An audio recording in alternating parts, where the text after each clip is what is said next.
70年下放在安徽的这个知青，在75年的时候嘛，就抽到厂里面去了，抽到厂里面在淮南纺织厂。后来嘛，在当地嘛也认识了一个他们当地的知青，那时候他在部队里面，后来复员回来了，回来以后呢，我们就结婚了。结婚在90年的时候，小孩子我们纺织厂就开始内退了，内退呢我们回到上海，他也跟着我回来了，回来厂里面因为倒闭了嘛，也就回来了。在这个期间里，他连1分钱都没拿过。人家其他单位像我们纺织厂回来，我们拿270块钱1个月，在上海生存，他就1分钱没有。为什么？因为他们那个集体单位倒闭了，也没有买断，也没有什么都没有。一直到13年的时候，他们那个单位呢就通知他去买社保，然后呢我就跟他说了，你去买社保的时候顺便把医保也买一下，因为我们纺织厂社保医保都有，我们还不知道他们的时候。医保社保还要自己买，当时呢我们就东拼西凑借了一点钱，给他买了一份社保，顺便呢再把医保买回来。结果医保呢，人家说私人不能买医保，就硬不给我们买，不给我们买呢就买了社保就回到上海。当时上海呢给了我们一个绿的卡，就是可以看病的那个卡，我们觉得还可以，反正在上海那时候年龄不大，才50、60岁对吧，也就混到现在年龄大了不行了。病都开始出来了，然后呢，我们就诉求到单位，我们讲到当地，我们讲我们要买社保。当时我老公呢，就在2013年的上半年4月份的时候，他去了一次安徽。我说你也是退伍军人，现在中央对退伍军人还是比较照顾的，对吧？后来我就讲你到那个退伍那个军人那个地方去问一下，因为我们这个地方对吧，有一个知青，他也是下放到安徽的，也是去参军的，叫王金山，他也是去找他们政府。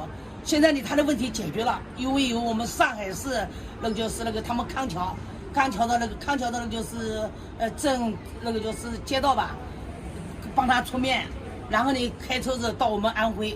然后经过我们安徽的那个就是那个复员军的那个办公室，当时呢，王金山呢叫他们那个街道啊，就是康桥街道呢，就派了几个人到我们淮南，然后经过跟当地的政府呢协商下来，然后就把王金山的事解决掉了，就是王金山自己出了1000块钱，剩下的呢有就是那个。军人那个退伍军人办公室出一点，他们当时的单位的上一级，还有财政部门，大家拼起来给他买了3万5，给他买了一份这个保险，终于把那个医保给他解决掉了。然后呢，我们也是淮南人，对吧？当时因为我们在厂里面，我们纺织厂就很清楚的，有社保，那就包括着医保啊，什么那个失业金啊。都能包括在内，谁知道他那个单位什么都没有，退休的时候还要自己去拿钱去买。就当时那个时候没有交医保，没有交社保了，这里面你们知道不知道这个事？我们真的不知道。到退了休才知道。啊，到退了叫我们去拿钱去买了。哦。没人跟我们讲过要拿钱去买。后来等到那个的时候，他就我们单位没给你们买，你们自己出钱买吧。他那个单位呢是华康医院包装厂，然后呢上一级部门是市医院局集团，现在这个2个单位都没有了，所以我们现在真的找了也找不到。他们的领导都有医保，现在我们淮南啊，只要是领导他们都有医保，怎么就是工人都没有？不知道，这个我搞不懂。都是一个单位，怎么领导都能买医保，怎么这是工人没有医保？这个到底是什么原因？为什么不给工人买医保？这工人干了44年的工龄啊，在部队里面也待了几年。我希望这个各级部门对吧，要真的要查一下。那么现在不是在解决当中了？在解决当中就踢皮球呀。我家老公在淮南，到了淮南那就是区里面，他说时间已经过了，不能买了。到市里面也推。我们上海还可以，上海到街道去，街道里面很重视这个问题，因为转业军人、复员军人，你以后随后还敢去参军？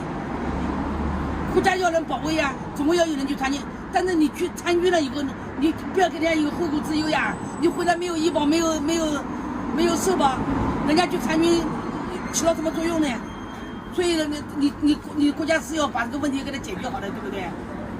还有一个，那个退伍军的办公室很好。那天我们去了以后呢，反映了这个情况，他们也认为不合理，他就说，到我们淮南，然后经过区政府打电话呢，区里面打电话给我们那个淮南市，然后他也给我们回复了，上海市那个普陀区的区政府给我们回复，就讲淮南市我们已经跟你沟通了，就等着淮南市答复，我们再想办法跟你沟通。我认为呢，我们这一辈子给社会主义干了这么多年，该我们出的部分我们自己出，该你国家看你国家的，你国家给他担起来，对吧？当时我们创业不是为自己，都给你政府干的，你这个单位不行，但是你有政府有监督权呀，对吧？你要监督好，把这一个领域给他站好，对人民要负责任嘛。是你跟上海去反映，上海还是蛮关心你们的。哎，上海很关心的，上海区政府当场就打电话，到那个我们淮南了，也就区的他们也沟通了，他还跟我们讲了，跟你们淮南已经讲过了，是你们等着我们的回复。就上海是大都市了。哎，上海到底是个大都市，所以他办那个办公的效率啊，各方面确实这是没得说的，还是有差别的啊。哎，对，我呢最近我还想到区里面去一次。还是把这个问题叫他们还给我再沟通。总归那年龄越来越大了，有病的真有病，你老是没有医保那是不行的。希望那个淮南市政府呢要跟进，向我们大都市政府学习。像那个李强不是讲得很好吗？不要坐到办公室里面，要跑到底下来为老百姓讲办点实事。来跟那个就是来讲这个事情呢。主要我最近身体也很差，医院叫我住院。我看你面色不太好。医院是叫我住院呀，住院单都开好了，但是为了我老公的那个医保，我这就不能住进去，我就想把他这个问题给他解决掉以后，再安安心心的去看病。否则的话，这个事情你不给他办好，以后年龄越来越大，对我们来讲，我们的精神负担就越来越重。这个心病哈。对，是块心病，身体不好怎么能行？总归想把这个问题解决掉以后，然后呢再安安心心的养病。